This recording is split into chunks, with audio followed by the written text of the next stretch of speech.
Hello friends, Radhe Radhe. આજે આપણે બનાવવાના છીએ પરંપરાગત ગુજરાતી સ્ટાઇલના સ્વાદિષ્ટ અને મોઢામાં ઓગળી જાય એવા ઘીથી ભરપૂર ચૂરમાના લાડુ. તો ચલો રેસીપી સ્ટાર્ટ કરીએ. સૌપ્રથમ આપણે એક પરાત લઈ લઈએ. પરાતની અંદર કોઈ પણ એક વાટકીના માપે આપણે ઘઉંનો જાડો લોટ લઈ લઈશું, 4 વાટકી. હવે એ જ વાટકીના માપે અડધી વાટકી સોજી અને અડધી વાટકી ચણાનો લોટ લઈ લઈએ. હવે બધા લોટને સરસ રીતે મિક્સ કરી લઈશું. આવી રીતે સરસ મિક્સ કરી લીધો છે અને લોટમાં વચ્ચે થોડો ખાડો કરી લીધો છે.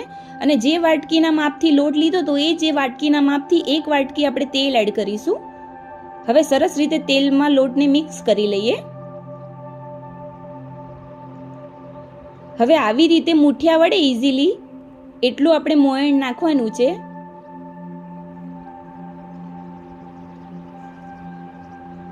હવે આપણે નોર્મલ ગરમ પાણી કરીશું. નોર્મલ ગરમ પાણીથી આપણે થોડું થોડું પાણી નાખીને એક લોટ બાંધી દઈએ. નોર્મલ કડક જ લોટ બાંધવાનો છે. પાણી થોડું થોડું એડ કરીશું અને લોટ બાંધીશું.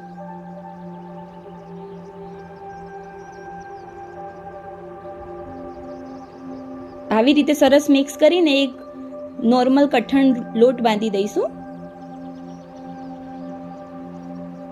આવી રીતે પ્રોપર લોટ બાંધી દીધો છે.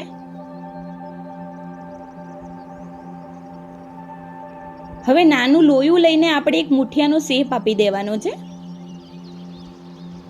આવી રીતે એક મુઠિયાનો શેપ આપી દઈએ અને આવી રીતે આપણે બધા જ મુઠિયા તૈયાર કરી લઈશું. હવે મુઠિયાને ફ્રાય કરી લઈએ. એક કઢાઈ લઈ લઈએ અને મુઠિયા તળાય એટલું તેલ એડ કરી લઈએ. હવે તેલ ગરમ થઈ જાય પછી એક એક મુઠ્ઠીઓ મૂકી દઈશું તળવા માટે. જ્યારે મુઠિયા કઢાઈમાં નાખીએ ત્યારે આપણે ગેસનો ફ્લેમ છે થોડો ફાસ્ટ રાખવાનો છે અને થોડી વાર 2 મિનિટ પછી આપણે ગેસનો ફ્લેમ ધીમો કરીશું અને એને ફ્રાય થવા દઈશું, જેથી મુઠિયાને અંદરના ભાગમાંથી કાચું ના રહે. હવે ધીમે ધીમે એને પલટતા રહીશું જેથી બધી બાજુથી ફ્રાય થઈ જાય. ગોલ્ડન બ્રાઉન થાય ત્યાં સુધી આપણે એને ફ્રાય કરીશું ધીમા ગેસ ઉપર.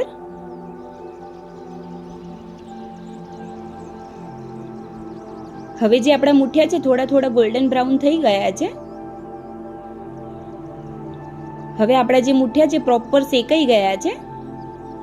હવે આપણે બધા મુઠિયાને કાઢી લઈએ.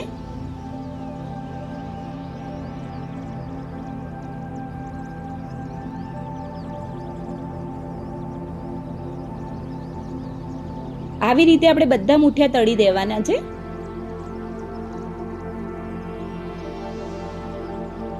પ્રોપર ગોલ્ડન કલરના મુઠિયા થઈ ગયા છે. આવી રીતે આપણે બધા મુઠિયાને તળી લીધા. હવે મુઠિયાને આપણે હાથની મદદથી નાના ટુકડા કરી લઈએ. આવી રીતે બધા જ મુઠિયાના ટુકડા કરી લીધા છે. હવે આપણે એક મિક્સર જાર લઈ લઈએ. મિક્સર જારની અંદર જે મુઠિયાના ટુકડા કર્યા હતા એ એડ કરી લઈએ.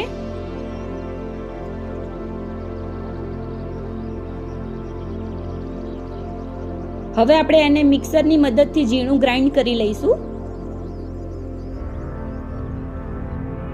આવી રીતે ગ્રાઇન્ડ કરી લેવાનું છે ઝીણું. આવી રીતે આપણે બધા જ મુઠિયાના જે ટુકડા છે એને ગ્રાઇન્ડ કરી લીધા છે અને આવી રીતે આપણે ચાયણાની મદદથી આપણે એને ચાળી લીધું છે બધું.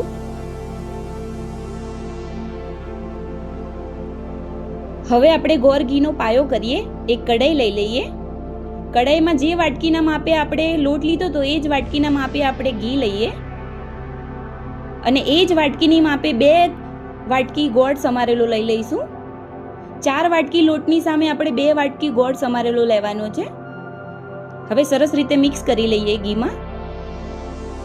ઘી ગોળનો પાયો કરવાનો નથી. ગોળ ઓગળે ત્યાં સુધી જ આપણે એને શેકાવા દેવાનું છે. થોડા બબલ આવી જાય ત્યાં સુધી આપણે એને શેકાવા દઈશું. પ્રોપર ગોળ ઓગળી જાય ત્યાં સુધી.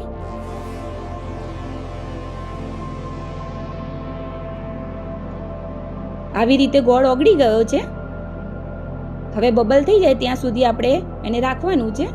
હવે પ્રોપર હવે જે ગ્રાઇન્ડ કરેલા મુઠિયા હતા એમાં આપણે બબલ કરેલો ગોળનો પાયો જે કર્યો છે એડ કરી લઈએ.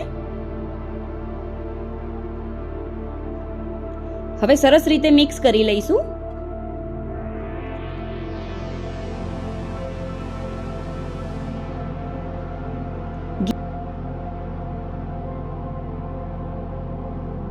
આવી રીતે સરસ આપણે મિક્સ કરી લઈએ,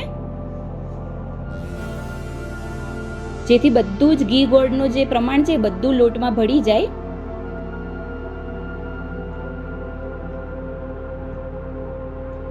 હવે થોડા ડ્રાયફ્રૂટ્સ નાખી દઈએ. 1 ચમચી જેવી ઇલાયચી પાવડર, જેથી ફ્લેવર બહુ જ સરસ આવશે લાડવાનો. હવે થોડા બદામના ટુકડા, થોડા કાજુના ટુકડા. હવે સરસ રીતે મિક્સ કરી લઈએ. તમે આની અંદર સૂકી દ્રાક્ષ પણ નાખી શકો છો.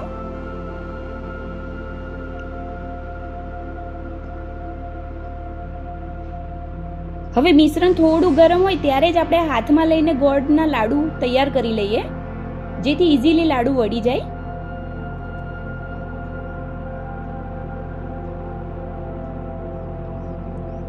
આવી રીતે આપણે બધા જ લાડુ તૈયાર કરીશું અને એક નાના લાડુ કરીને શેપ આપી દઈએ. હવે મેં ખસખસ લીધી છે, ખસખસમાં થોડું રગદોળી લઈએ. હવે તૈયાર છે આપણા લાડુ. આવી રીતે બધા લાડુ તૈયાર કરી લઈશું. હવે આપણે એક પ્લેટ લઈ લઈએ અને પ્લેટમાં બધા જે લાડુ છે એને સર્વ કરી લઈશું. તમે બી આ ટીપ સાથે બનાવશો, તમારા લાડુ બી પરફેક્ટ બનશે. તો જરૂરથી એકવાર ટ્રાય કરજો. તો મિત્રો તૈયાર છે ગુજરાતી સ્ટાઇલના ઘીથી ભરપૂર ચૂરમાના લાડુ, જે ખાવામાં ખૂબ જ સ્વાદિષ્ટ લાગે છે અને એકદમ સોફ્ટ બને છે. તો મિત્રો તમને આ વિડીયો ગમ્યો હોય તો વિડીયોને લાઈક કરો, શેર કરો અને સબસ્ક્રાઇબ કરવાનું ભૂલશો નહીં. ફરી મળીશું એક નવી ટિપ્સ સાથે. રાધે રાધે.